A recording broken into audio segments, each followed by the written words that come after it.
This is Corolla Digital.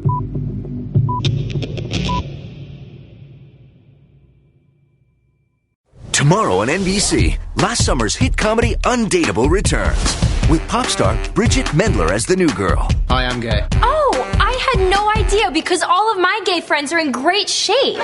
She's totally unfiltered. Your name is easy to remember because when we met, based off of your clothing and the way you rub my shoulders, I thought for sure you were a lesbian. Leslie! Undateable returns with new cast member Bridget Mendler, followed by the premiere of One Big Happy from Ellen DeGeneres. Tomorrow after The Voice on NBC. Hey everybody, this is Chris Loxamana, and I just want to let you know about Corolla Digital's newest podcast, Resume. It premieres this Wednesday, and it's a show where I invite guests to recall some of the old jobs they had growing up and attempt to connect those experiences to where they are now. My first guest is going to be Dr. Drew Pinsky, board-certified internist and addiction medicine specialist and host of everything. But before that, he was a street sweeper, he was a lifeguard, he was a security guard, a bouncer at a nightclub. I know, you're feeling very intrigued. I don't blame you. So subscribe now on iTunes or get it at chrisloxamana.com. Once again, the podcast is called Resume, premieres this Wednesday right here on Corolla Digital. Hey, thank you so much for nominating us for the 2015 Podcast Awards. Now, though, we need your votes. Time to go vote. So it'd be nice if we won. If you think we should win, please do go vote for us. We've got the nomination, and that was, believe me, reward enough. But if we're going to take it all the way to that end zone, we need your vote. So head on over to podcastawards.com to cast your votes. Voting ends March 24th, and you can vote only once a day. But I guess you can vote every day, guys. Is that right? So you can vote every day. Push us over the top. Find the Dr. Drew podcast to vote for it at Health and Fitness category. Thanks, guys.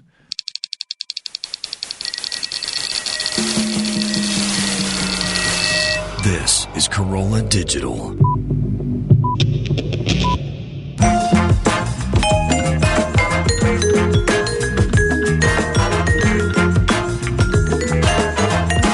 Dr. Drew podcast. Reminder, you get those swinging sounds. Volumes 1, 2, and 3 now. And Chris is even working on number 4. Plus, again, it's available on iTunes and at drdrew.com/music. Also, all your shopping on Amazon by clicking through at the banner at drdrew.com. It does not cost you a thing, but it keeps Adam happy. Because it keeps wind in the sail of the pirate ship, as he would say. But let's be fair. It just keeps Adam happy, Chris, doesn't it? Yes? I'm fine with them being happy. Also, be sure nothing keeps them happy is when you guys support the sponsors that support this show. And fortunately, we really do have very, very good products that we are working with here in these series of podcasts. And it is my privilege to welcome back to the program Dr. Andrew Hill. And Dr. Hill, we brought you back because you were a huge hit last time. Well, thank you, Dr. Drew. Yeah, people are still talking to you about the last one we did. And let me just give your sort of a brief review of you and where we went before, and then we'll talk about new stuff perhaps. Dr. Hill, last episode was number 135 if you want to review what we had done in the past. He teaches multidisciplinary courses on healthy brain aging and neuroscience and psychology.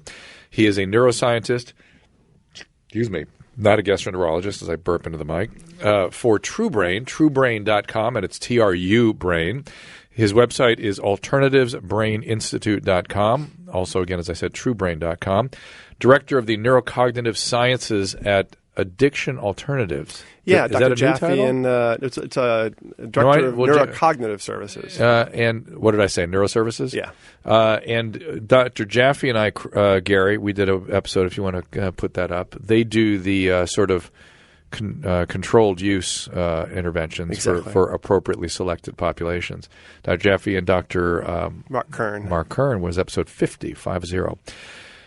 All right, so let's get to truBrain. Not truBrain. Let's just get to the brain. Sure. All right. And so your interest is not just brain and psychology, but how to preserve and optimize. Absolutely. How to preserve, how our brain changes throughout the life course. You know, we have different brains as children than we do as elders. Mm-hmm. And to some extent, my focus over the past few years has been shifting towards what we can do day to day. You know, in gerontology, we call these modifiable behaviors, the small things you can do to affect your long-term brain health. Right. But there's an exploding, neuroscience is exploding, nutrition and the information about what's good for the brain, the body is changing a little bit. And science is getting cheaper and technology is getting cheaper. So there's a movement of quantified self to sort of track all of your brain health and performance. And so everything that I'm focusing on these days is really about sort of in the biohacking space where you can take control. Hacking meaning taking control, getting in, tinkering, improving. But I imagine the biohacking is more on the side of optimizing. Yeah, and I do also work in remediating specific deficits. Okay. Yeah, so and also preventing deficits, right? And preventing deficits. Is the hacking also about prevention? I think it is. Yeah, Okay. I think, in fact, all of the safe biohacking we do, things we would call nootropics, a pretty strong sort of part of the definition is not, no appreciable side effects. No harm. Yeah, and the reason that's important is because if you're trying to help a good brain be better, your risk tolerance should be very, very low. If you're trying to fix some dramatic psychiatric problem or physical problem, you may have to take a drug that has side effects just to get the benefits you need. Right. The risk-benefit ratio is there. Yeah, but if you're just trying to get an extra few hours out of your day or get your work done faster or feel like you're in the zone longer, I don't think you really should tolerate much in the way of risky compound And by substances. risk, like paying a consequence later or having a side effect now. Yeah, exactly. Side effects. I mean, a lot of the things people use for performance, if you will, are stimulant class, be it caffeine or even psychostimulants like Adderall or something. Right. And these things all have side effects. Right. And Adderall, let's talk about that for a quick sidebar. It works. It does work But tremendous risk. Pretty high risk, and the risks are different. They're not all, what you would think about. Well, I'm stimulated. It's not something about overstimulation. There's habit formation, appetite suppression, cardiovascular side effects, Mood disturbances. Totally, yeah. And why don't we look at that as cheating? I mean, why can a kid not? You're going to expel him for writing an answer on his hand, but make no comment if he takes Adderall. Well, I mean, I think we are making comments if people take Adderall. Adderall, I believe, on college campuses is about the most abused drug, and these are kids who do not have prescriptions. But even if you restrict your discussion to those of people who have an ADHD diagnosis and are receiving sort of on-label psychostimulants, you're right. We wouldn't consider that cheating because we're helping them, remediate. Treat a condition. Yeah. I don't really believe in ADHD as a psychiatric diagnosis pathology. Oh boy. I know that's a pretty inflammatory thing to say. I think, but I know what you mean. I do know what you mean. At one end of compromise, one end of the deficit, when it gets in the way of your life in a significant fashion, then maybe psychostimulants or major interventions are necessary. My quarrel with the ADHD moniker is that the significant – I don't know the number, but last time I read about this, a surprising majority of the ADHD kids who met criteria for ADHD had another major psychiatric disturbance, usually in the trauma, personality, that sort of zone. And that stuff just gets overlooked. It does. And, if you really do have ADHD, now I think one thing you're getting into is that it's horribly overdiagnosed. But assuming that you do have some, core issues in attention regulation, there's pretty high comorbidities with mood disorders, with anxiety disorders. Trauma, sleep disorders. Personality disorders. I've never met somebody with ADHD who didn't also have dysregulated sleep. Interesting. And I'm sort of trying to dual task here, which is something I find more and more difficult as I've gotten older. The whole issue of working memory. Is there a way to enhance working memory? Let's define what that's it is. a hot button issue. Yeah, working memory is essentially the RAM in your brain. Like RAM in your computer. When you have more of it, you can have more applications open. That's what working memory is in the brain. It's the number of streams of information you can pay attention to. It's the number of grocery items you can hold in the back of your head without rehearsing. Humans have a 5 items. Sorry, is it 7 plus or minus 2? Yeah. So typically we have 7 plus or minus 2 items. So 5 to 9 discrete chunks of information can live in our minds, and then the 10th one pushes something out. It's all everybody. Are there exceptions to that? Well, there's always exceptions, but that's the sort of normal human range, 5 to 9 discrete items. A lot of research on cognitive training in general is quite poor, suggesting that cognitive training doesn't actually change your brain. Like these brain games online that you play to look at your brain performance. The vast majority of them, the research suggests, if you get better on the game, that's all that happens. You just get better in the game. You get better at the game. Why are they allowed to market themselves as brain plasticity and all this nonsense? There's lots of reasons. One is probably there is some small benefit, and two is the FDA has better things to do in the FTC than chase somebody who's providing non-harmful substances. And I've always said, isn't my brain is much more enhanced by reading important literature, studying something, listening to lecture. It's way more enhancing to me than flipping cards. Sure. Now, you're not enhancing your working memory by reading. You really need to load up your attention resources. It's a little bit strange. Working memory is actually a form of attention, not really a form of memory. I'm aware of it, yes. And I'm aware, I used to, a minimum of 3 things I could attend to at a time. And I'm aware that I could probably have done 5 if I really were stressed. I mean, needing to. Yeah. Now it's pretty much 1 or 2 at a time. And, it drives me insane. Working memory is sort of a bottleneck. It touches almost every aspect of human cognition. God, it's so frustrating as you get older. It really is. Stop it already. It really is. So how are we going to – is there something to correct that or help now, with that? There's one cognitive training game that may improve working memory. Some of the research says yes, some says no, and it's called the Dual N back. Dual? Yeah, DUAL-N, the letter N, hyphen back. Okay. And this is an attention training game, essentially, that loads up your attention system in both an auditory cue and a visual cue at the same time. And you have to keep track of these cues over several trials. Like 2 back would be the previous 2 trials. You have to sort of match items. And the longer you go back in time, like a 4 back or 5 back, number of trials back, the more it loads up working memory, the more difficult it is to keep attending to what would happen recently. Is this one like where there'll be a pattern of squares or something? Yeah, exactly. Like first there's 3, then there's 4, then there's 5, and then there's 7. Well, some of those, usually it just flashes a positional, like in a tic-tac-toe grid, it'll flash in the bottom left. Yeah. At the same time, the computer's speaking a letter.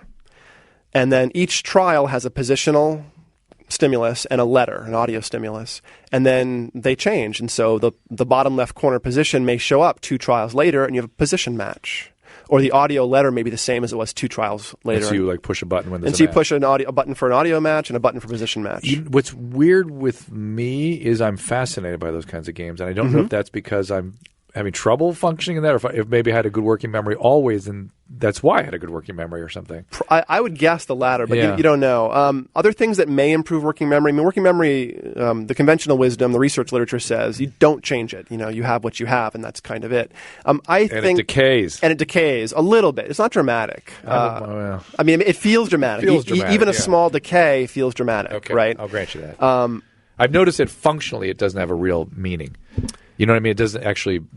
No one else would ever be aware of it. I still adapt to it by writing stuff down. I accommodate it really easily and stuff. And I'm acutely aware of it's just a source of frustration. It's like, but if you were someone, let's say a few hundred years ago on the floor of the Roman Senate, having to memorize, hundreds and hundreds of pages of arguments and keep track of people yelling at you, you would have noticed the deficit. It could be tough, yeah. Tough. But at least we have computers and things to augment now.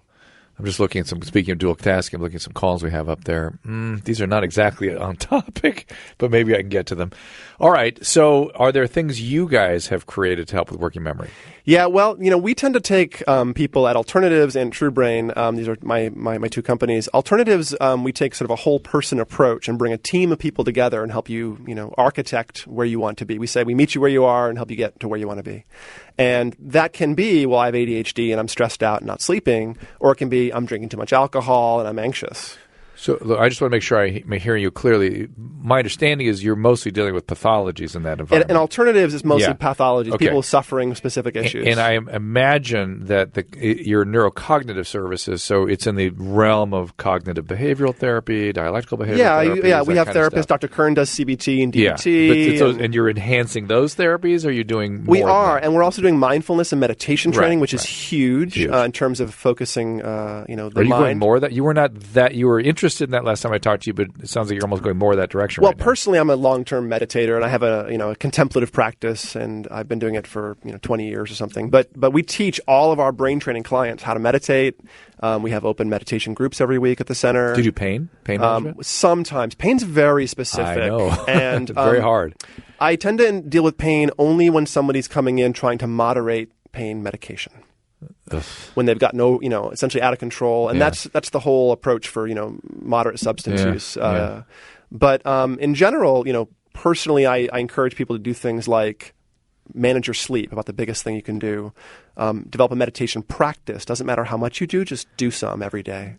And develop, these sort of pro-health interventions that are really easy to do.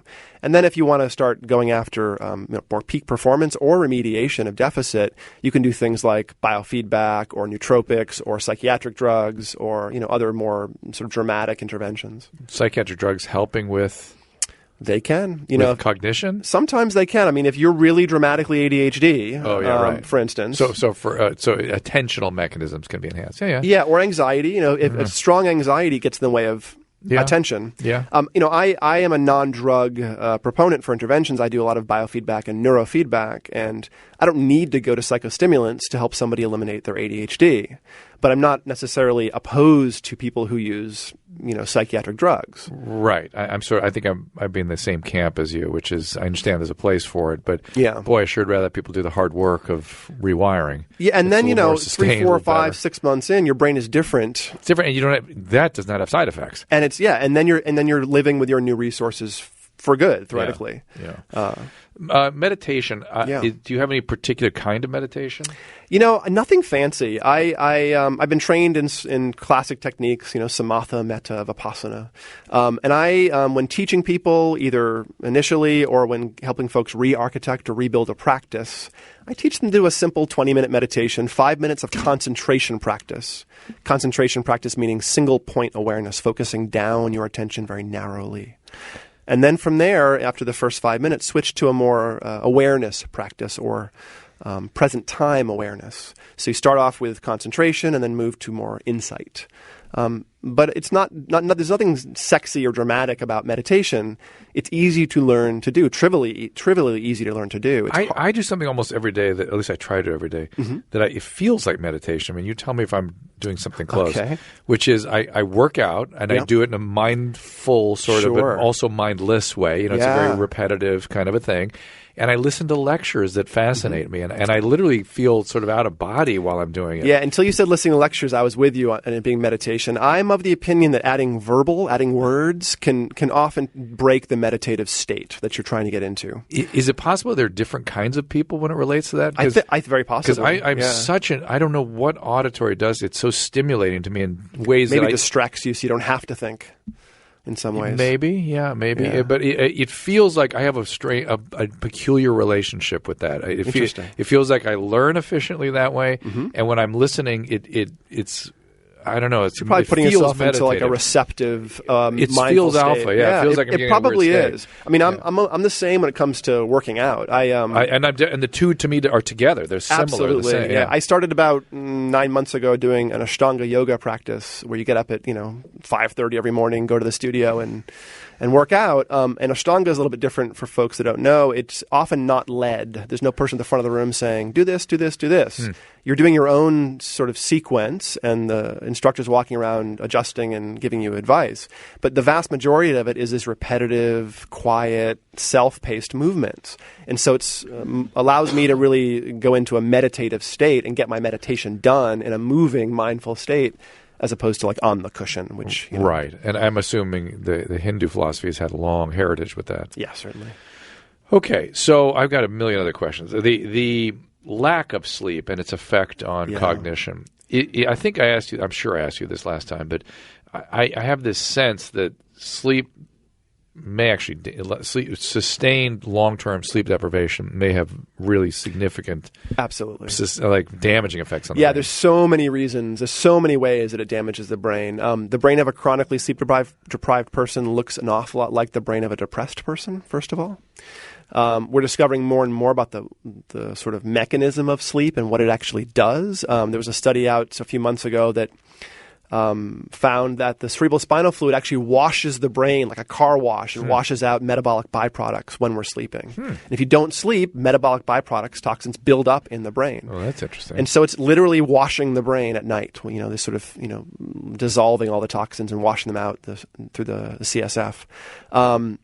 certain timing and other oscillatory mechanisms in the brain. I don't mean like brainwave oscillatory, but like rhythmic cycles like circadian rhythms and ultradian rhythms and infradian rhythms. These rhythms that happen, as short as about 30 minutes and as long as about a month in humans. And all of these things are somewhat timed by our sleeping as well, especially when we wake up. Our circadian rhythm is to some extent driven by the frequencies of light we get in the morning. That's how our brain knows it's morning, because there's that special bandwidth of light available to our eyes first thing in the morning. And so without that entrainment, without the brain sleeping for 6 to 8 hours a night, and having the restorative recovery, growth, and repair, but also having dropping cortisol and stress hormones, but also being entrained. I call it photoperiod entrainment, having your 24-hour clock and the Earth's 24-hour clock synced is incredibly important for performance as well as health. They have this sleep, what they call it, shift work. Yeah, all the shift work literature out there now. They're seeing more and more trouble with people working overnight. Yeah. It's really fairly brutal. I mean, and it causes not simply brain issues, but other body-based issues. Yeah. I mean, cortisol, which tends to be regulated by our sleep cycle to some extent.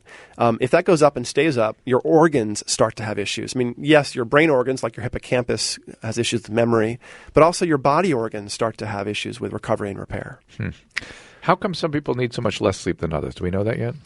I don't know that. I mean, someone may know that, but I don't. I think it's normal variability, and I also think that people tend to not know how much they need. Right. I just finished teaching a Psych 10 course yesterday, and I told my Psych 10 students, okay, sleep deprivation looks like depression, and all you guys are about the most sleep-deprived population out there, college students. Yeah. And, someone came to my office hours and went, well, I only sleep 6 hours a night. Well, okay, but are you, as rested, as sharp, as creative, as even-keeled as you would be otherwise? When was the last time you actually slept 7 hours a night for a week straight? Well, not since I got to college, because I'm too busy. Yeah. Well, you're managing with 6 hours, but are you optimal? It's a little unclear. And it certainly, again, everything gets more pronounced as you get older. Yeah. And you see I'm drinking a Splenda drink here. Right. Anything with this? Well, there's aspartame in that, right? I think so. Yeah, and I have a big issue with aspartame. Less so with things like stevia and Splenda. Aspartame. But aspartame, NutraSweet, the brand name, I believe at around 87 degrees Fahrenheit, it breaks down into formic acid. And there's at least some hint, I don't think it's really well validated in the research, but there's some suggestion at least that the NutraSweet breaking down into toxic, neurotoxic compounds may be related to some syndromes like MS, multiple sclerosis. There's some issue that aspartame appears to be toxic in some way. I'm going to ask a polemic. Is MS up since we've been exposed to aspartame? It is. And I'm not sure, again, that I believe in this research. I haven't dug into it thoroughly enough. But I've seen charts that plot the sort of dietary consumption in this country of aspartame and plot the increase of MS in this country. And the two curves look fairly similar. Okay. Are other demyelinating diseases in that spectrum as well? Or is it just MS? Question. Yeah. That's a great question. I don't know. I mean, I think the research I've seen has sort of been funded by MS agencies. And to be fair, MS really isn't. It's a lymphocyte-driven attack. It's not really a toxic dissolution of right. myelin. But I think the underlying rationale for aspartame is that the formic acid irritates the myelin. Oh, I see it. So then it looks injured, and the lymphocytes come in and then try to clean it up. autoimmune response after that. Exactly. Oh, that's interesting. All right. Somebody's got to show me that. If you've come upon a mechanism, let me know. And again, because that will convince me. This is why I'm being. No, I get it, and it's fascinating. But if they actually come up with a mechanism, I'm in. Then it makes sense for me. But until then, I'll keep drinking my diet. Great. or I'll use stevia. I'm fine with that. And so Splenda's okay. Yeah, I mean, basically, I think that all of the artificial sweeteners are a little bit of an issue, even if they don't cause toxic issues. Even tasting sweet things can raise your insulin, can spike your insulin without any raise in blood sugar. Especially if you're chronically dysregulated with blood sugar. If you're somebody who's been a typical Westerner, an American who eats 200 grams of carbohydrates a day, just tasting something sweet will spike your blood sugar. That's interesting. Diet sodas with artificial sweeteners, no sugar in them, can still spike your blood sugar. So if you're someone who is overweight and sort of pre-diabetic or metabolic syndrome, you're not actually sparing yourself the insulinogenic spike by going after the diet soda. Let's talk about the supplements and things that Sure. you guys are advocating. You very kindly sent me a kit, and I did not take it as religiously as probably I should, but I did for 1 week, I think. And I can't say I liked it. I liked it. I felt a little more energy, but I kept thinking to myself, is this just there's a bunch of caffeine in here? Is it just the caffeine? In the capsules or the drinks? The drinks. So with the squirty little drinks. Yeah, there's some caffeine in some of the drinks. I actually brought you some of the boost drinks that are caffeine free. Okay, so I'll try this one. And what's in here? It's all the same stuff as the regular blend, but we switched the main heavy lifter in the Turbo Boost drinks to a compound called oxiracetam. Okay, so hold on. So there's the 3 drinks here. How should I use them? Just like when I need? Yeah, just when you need. I need pretty soon now. Well, this has been a rough week. Sure, suck one back.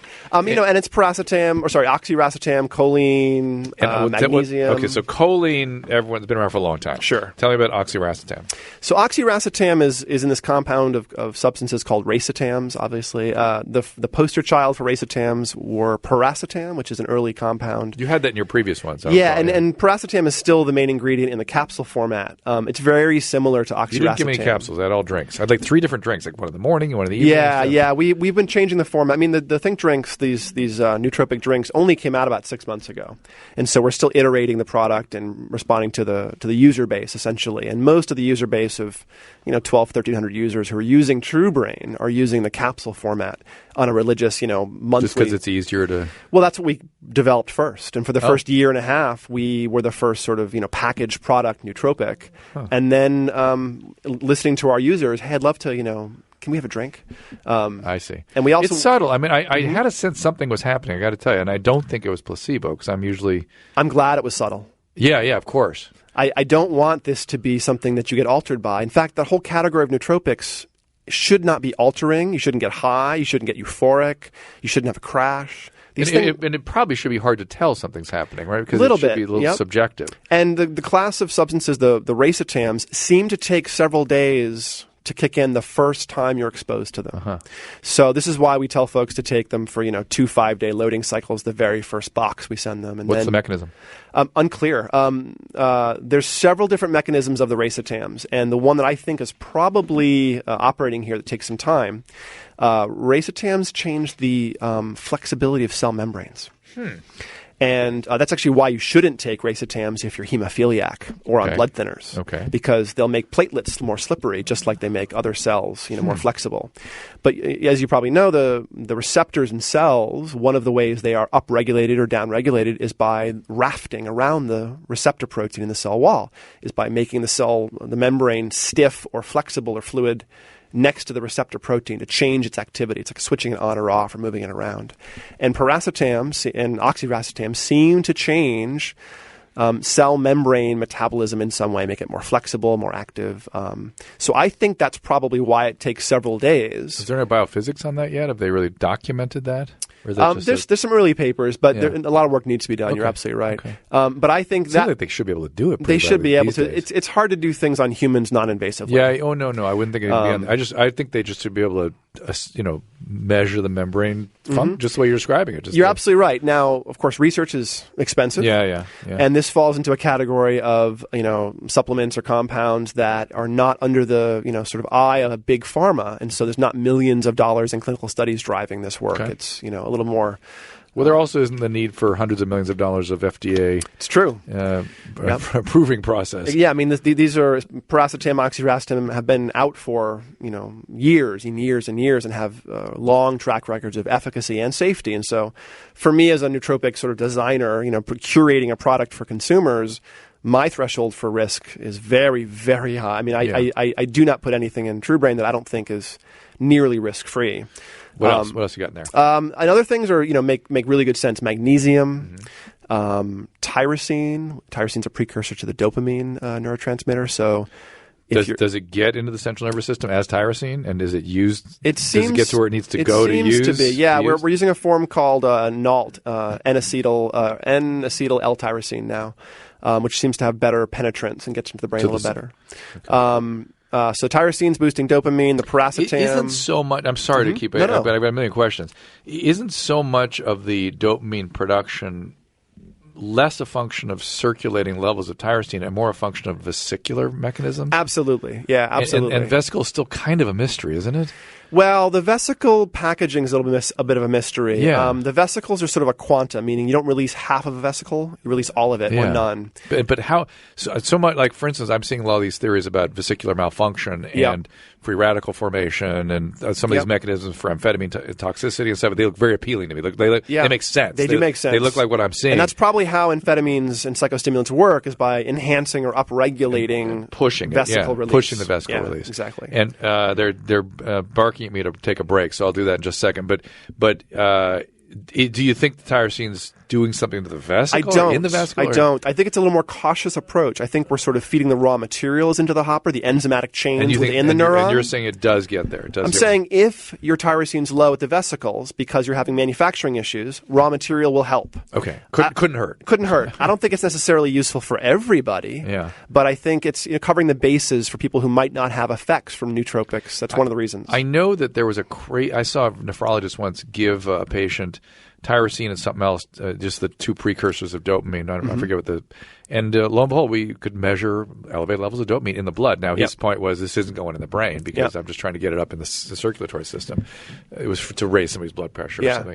Or it was actually to increase kidney blood flow is what it was at the time, which to me was stunning that it worked. That you could do that. Yeah, it was great. Yeah. All right, we'll take a quick break. I'm here with Dr. Andrew Hill. He's a lecturer at UCLA, multidisciplinary neuroscience and psychology, neuroscientist at truBrain. truBrain.com is your website. Check it out. Be right back. Hey, everybody, it's Dr. Drew, and for you that are the members of the Swole Patrol, the runners and lifters, weekend warriors, injuries happen, especially as you get older. If you don't want to slow down for ice therapy, you can get Arctic Ease Instant Cold Wraps. That's right, you've never experienced anything like this before. It is a cold therapy you use while still active. You can be running, biking, lifting, and keep your joints or muscles wrapped and cool if that's appropriate. Arctic Ease Wraps stays in place while giving you similar recovery to ice itself. No freezer needed. The sleek design fits comfortably. No bulky ice. They're reusable. They're proven effective. Just put Arctic Ease on and you have targeted, instant, cold, and compression therapy right where you need it before, during, and after exercise. Your choice. For pain, swelling, injuries, you can use safely Arctic Ease for instant, long-lasting cold compression therapy, even while you are training. That is the significant advantage, and you've got to try it.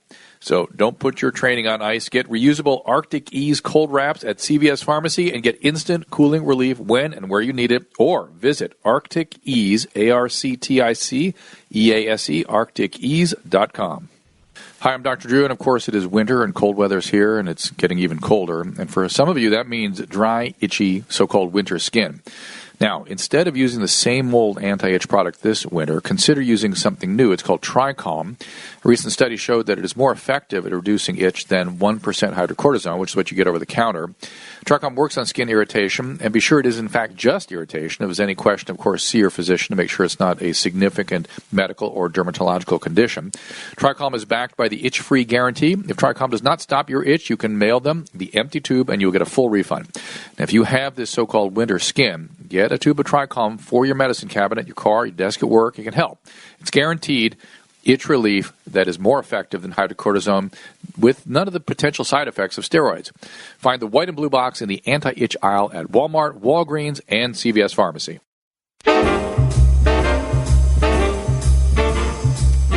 Thank you. Welcome back to Dr. Drew Podcast. Dr. Andrew Hill here. truBrain is the name of the organization.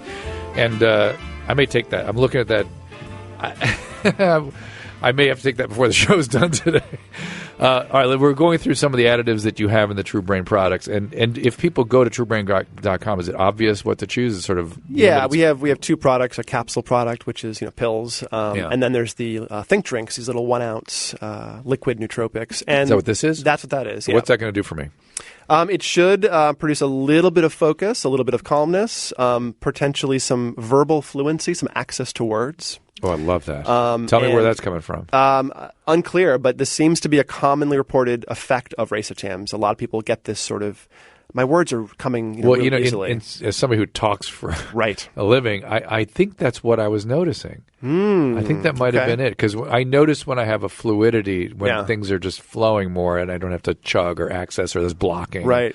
I have done some research. I'm looking at brain signatures that were provoking with truBrain or supporting with truBrain. And I've done, 25 traders in a double-blind study, another 12 or 15 now at this point of single sort of pre and post brain maps. Couldn't that be caffeine again?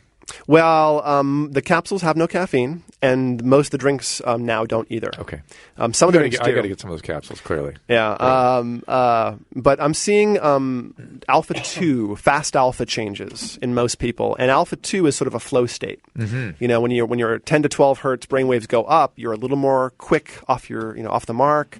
You're sort of can turn in and act more quickly. You notice things a bit more What do you fast. think's causing that? I don't know. Brastams again? Well, I mean, it's a combination. It's not simply the racetams and truBrain. We mentioned tyrosine. There's magnesium, which is involved in cell metabolism.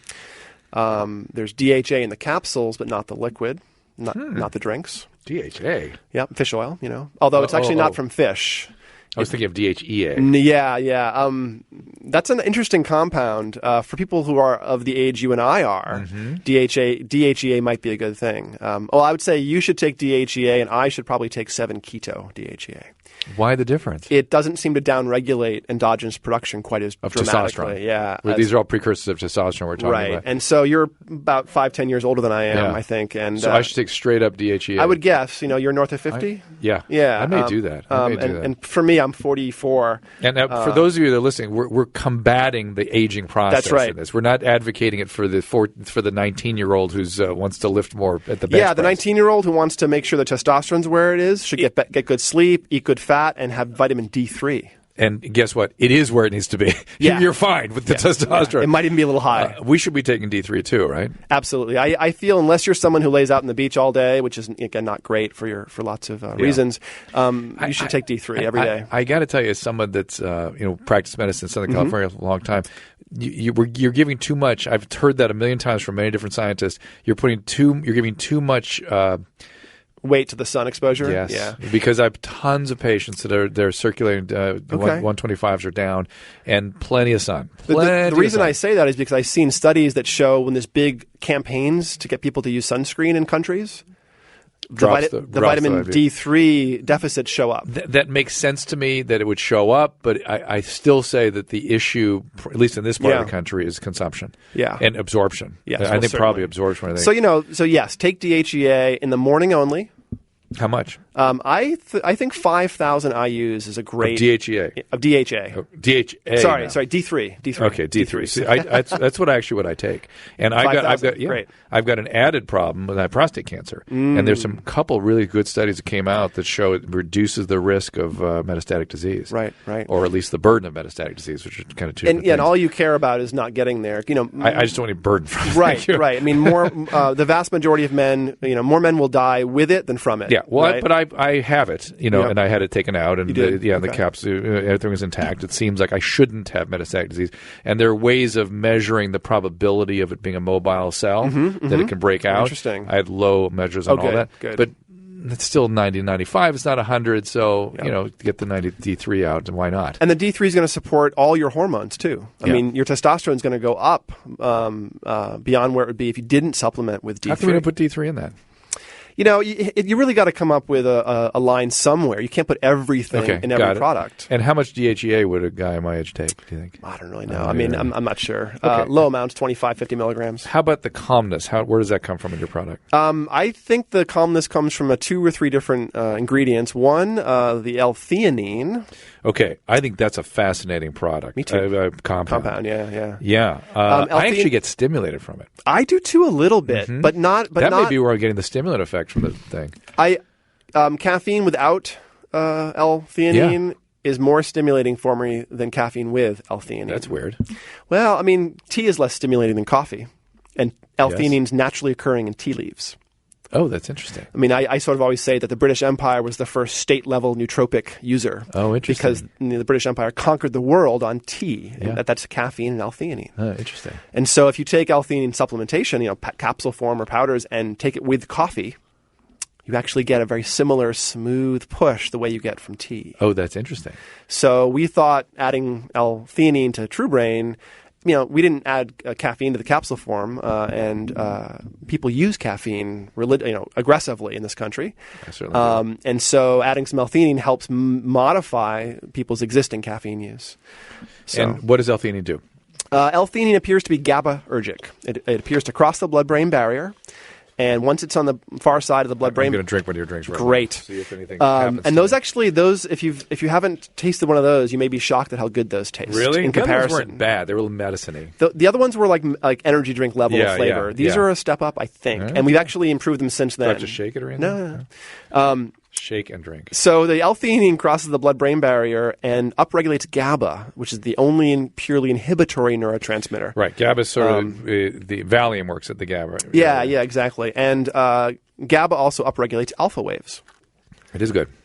It's not bad. It is better. Yeah, you're right. Yeah, it's a little sweet. I didn't mind the other one, I got to tell you, because I felt like I was drinking something. I mean, the bar wasn't that high in energy drink land. The bar is very low, but we intentionally didn't call this an energy drink. It's a think drink. I'm going to tell you something. I don't know if I'm observing something for real, but here we are evaluating a product.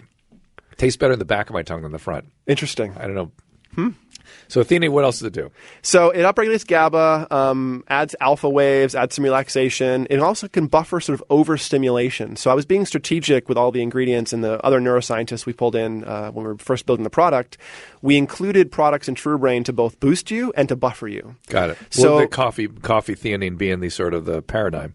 Tea being the paradigm. Yeah. Well, I mean, I'm a big fan of caffeine personally. I don't want to mandate everyone of my customers, takes vast amounts of caffeine. The data looks good on it. The data looks pretty good, but people are very particular. They want their coffee or their special type of coffee or their special type of tea or even caffeine powder. And I didn't want to get in between someone's caffeine administration, but I wanted to modify it a little bit. And so the magnesium in truBrain and the L-theanine in truBrain should both take the edge off if you've done too much, if you've done too much caffeine. We already mentioned there's no DHA, no omega-3 fatty acids in the drinks. There is in the capsules. But we've switched from fish oil DHA to algae. Oh, strange. Well, where do the fish? Interesting. Where do the fish get it from? From the algae. Yeah, the fish get it from shrimp, from krill, and the krill get it from the algae. And so truBrain 1.0 was not vegetarian safe because it had fish oil. Oh, interesting. truBrain original formula now is because it's algae form of DHA. Any real difference? Not really. Yeah. No, as far as we can tell, it works the same way as long as it's a broken cell wall form. And I think we discussed this last time. There's a lot of enthusiasm for the fish oil for brain function. Yeah. I'm a big fan of high fat, sugarless diets. Essentially, I think that's the best thing you can do for your brain. Mike Catherwood, who's somebody I do radio with and who recently was helping me out on some of these podcasts. Some of my listeners may now know him. We will have done a couple of podcasts by the time this airs, right? Oh yeah, the Adam and Drew show. He guest hosted for Adam. That's where it was. Yes. And he and I are big fans of medium chain triglycerides. Mm-hmm. Absolutely. Me too. That's been life changing for me. Mm-hmm. Strangely. Are you using refined MCTs or like coconut oil? I'm using both. Okay. I go back and forth a little bit. I'm mostly using the refined. Yep.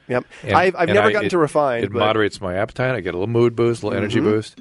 Yeah, I've been doing for the past 6 months or so oil pulling, where you swish oil around your teeth. And, a lot of people say it eliminates cavities and things. That's not why I was using it. I was using it for sort of gum health, if you will. Because coconut oil has monolaurin in it, lauric acid, which is an immune boosting fat. It's what's in breast milk that helps the baby boost their immune system in the first few months of life. And it's the only dietary forms I think are coconut oil. And so I was trying to boost some inflamed gum or resolve some inflammation or something. And I find that when I swish oil for 20 minutes in the shower, I get hungry less. Right afterwards. So I'm getting some buccal absorption or something. Yeah. And the I'm MCTs telling you, it's noticeable. Yeah. And then of course we have other biohacker friends that mix it in with coffee, and that's me. And so I've been known to drop a couple tablespoons of grass-fed butter and a little bit of coconut oil and whip it up. Absolutely. That's all the Dave Asprey and Keith Jardine stuff. And anyway, so are there other things we need to discuss in terms of, because people loved, the last time we did this, when you went through all the different additives, people seemed to really appreciate and get fascinated by what this was. I had the sense that people were looking this stuff up and following up. So are there other things they should look into or that you're providing here? I sort of have the high points of if you want to take control of your brain, then meditation. It seemed like there was some, you had some fancier sort of, I forget what I was reading about in your last truBrain stuff. There was some, was it cayenne or something, or was it some peppery or something? I think, oh, this is a food. There was a food additive, a couple of foods. Yeah, we don't have anything out yet. Was that in your previous product? No, there was no cayenne. Maybe I was just reading about it in the original materials. We are going to, at some point in the near future, release a coffee additive that is L-theanine and choline. Nice. Directly to sort of leverage that specific effect I'm mentioning. And put with the MCT, that's the perfect drink. Yeah. Well, fats are hard to, as a food product, they're hard to manage. Like if you add fat to something, it becomes less shelf stable. It's now, that's interesting. Now oxidizable. I also found that that the response to the fat, how your metabolism responds to those medium chain triglycerides, very idiosyncratic. Like I lose weight. I have metabolic syndrome. Yep. I lose weight on it. Yep. My wife does not have metabolic syndrome, and she gains weight, even with a small amount. Does she have a carbohydrate load that's fairly high every day in general? As I've noticed that people like me with metabolic syndrome crave carbohydrates, momentum with carbohydrates. Yeah. She has none of that. Interesting. She's much leaner, much more protein sort of satisfied. Yeah. Whatever. Yeah, I mean, individual variability. We have to always pay attention to that. And we don't enough. Yeah. I mean, it's not out there. It's everything's in your, what's your blood type, which is ridiculous. Okay, we got to wrap this thing up. Is there other last minute sort of high points we want to hit here? I just want to sort of say what I've been saying to listeners in general these days is don't be satisfied if you're suffering. Shift happens. You can take your mind and change it. You can meditate and increase your focus, decrease your stress response, improve your sleep. You can do biofeedback and re-regulate all kinds of things. You can do everything from super cheap to very expensive technology to affect your brain. And there are things out there that are accessible. So don't be satisfied with being a little bit slow or sluggish or feeling like you're aging out of reaction times or memory. These things are all tractable. Exercise, sleep, supplements, these are all really important. Meditation, biofeedback. And I would tell you what, the one piece that sometimes I sort of hinted at a little while ago that gets left out that grows your brain is education, everybody. Absolutely. Go be seriously spend some time learning how to think and read. And deep processing, deep semantic processing learns. Surface doesn't really learn. Surface is what happens when you cram for tests and then forget things, 2 weeks later.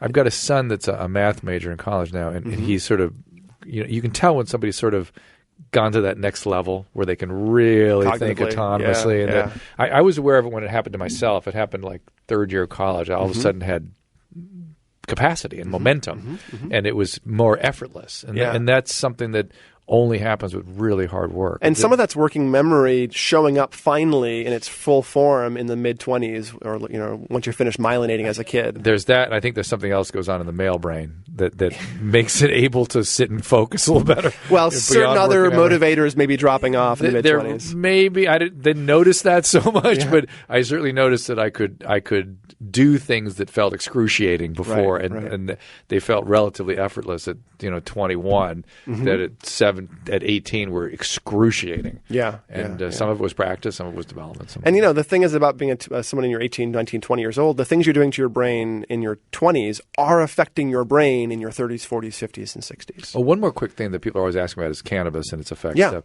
Do you want to? I don't know where you are with that or what your thoughts are. Personally, I'm not opposed to it. I think it's an interesting and enjoyable compound. I think that like any substance, the question is not what are you doing. It's, well, why are you doing it? And what are the consequences? I mean, drinking is not a big deal unless you're doing too much of it. Eating food isn't a big deal unless you're doing... And say for somebody my age, what's too much alcohol? Because you have to really watch it, right? A couple of drinks 2 or 3 times a week would probably be... That's okay. That'd be great. Yeah, I mean, there's a little bit, again, individual variability based on metabolism. I worry that's even... not right, because it affects your sleep. It affects everything. It may all be just the sleep for stuff. some people, it's too much. But if you're going to come up with a number in general, then that's about it. And women, then, it's a little bit less. And of then course. pot? And pot, I think that, the half-life of cannabis, of the active compounds, is only it's about a day and a half, or about 5 days. And so you might actually be getting some effects for several days afterwards. Some of the stuff I've seen on that shows there's a very strange disconnect between effect and circulating levels. It's a weird thing, and some of it may have to do with how they measure effect. Well, most of the metabolites is what's tested in THC tests, and those have a half-life of like 3 to 6 weeks. Yeah. And those are not psychoactive for the most part. Okay, so it's the psychoactives getting out fast. So, I'm trying to wrap up quick. I'm sorry I'm running out of time, but have you seen all that data on adolescents, which to me was just sort of surprising. Yeah, you shouldn't be using weed if you're an adolescent. Period. Yeah, it was. I thought they could get by with a little bit of exposure. Probably not. It actually decreases your brain right? development long term. But, Weird. But adults, nothing's permanent as far as I'm concerned. The brain, but yes. Well, permanent structural change, but maybe not functional change. Who knows? Who knows? Yeah. But there's decreased volume. Yeah. If you're a teenage smoker, as a 20, 30-year-old, by your brain teenage is smaller. smoker, he's talking about once a month. It's crazy. Yeah, It's crazy. occasional use is not okay for teenagers. But for people in their 20s and 30s, It is okay. Yeah, it's okay as long as it's you're not getting into trouble with your substances. Right. Why you use as Dr. Kern would say, your magic elixirs is the question, not use of them. If you're in my world, it's usually affect dysregulation that you're trying to. You can't tolerate your boredom or your uncomfortable emotions. Feelings are too prolonged, too intense, too negative. And that's a world we try to open up. A couple different podcasts I've done with Alan Shore and Peter Fonagy and Dan Siegel and those guys. You can Sue Johnson. You can look at all those podcasts if you want to know more about that. What's up, Gary? It's all at drdrew.com. Okay, go to dr.com and you can see all that stuff there. Great to see you. Thank you for coming back. Thank you. Thank you for the goodies. I'll have enjoy. to get your pills because I'm pretty much sold. I think this is a very important area. Great. You're moving forward. So thank you. Where should they go to find you? truBrain, trubrain.com or alternativesbh.com. And you can check me out on Twitter at Andrew Hill, PhD. There you go. Thank you for joining Dr. Drew Podcast. See you next time. Thanks, Drew. For call-in times and topics, follow the show on Twitter at Dr. Drew Podcast. That's DRDREW Podcast. The music from today's episode can be found on the Swingin' Sounds of the Dr. Drew Podcast, now available on iTunes. And while you're there, don't forget to rate the show. The Dr. Drew Podcast is a Corolla Digital production and is produced by Chris Loxamana and Gary Smith. For more information, go to drdrew.com.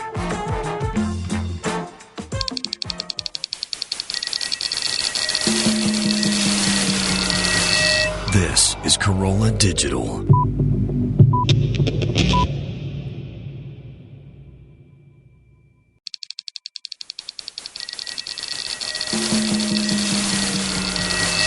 This is Corolla Digital.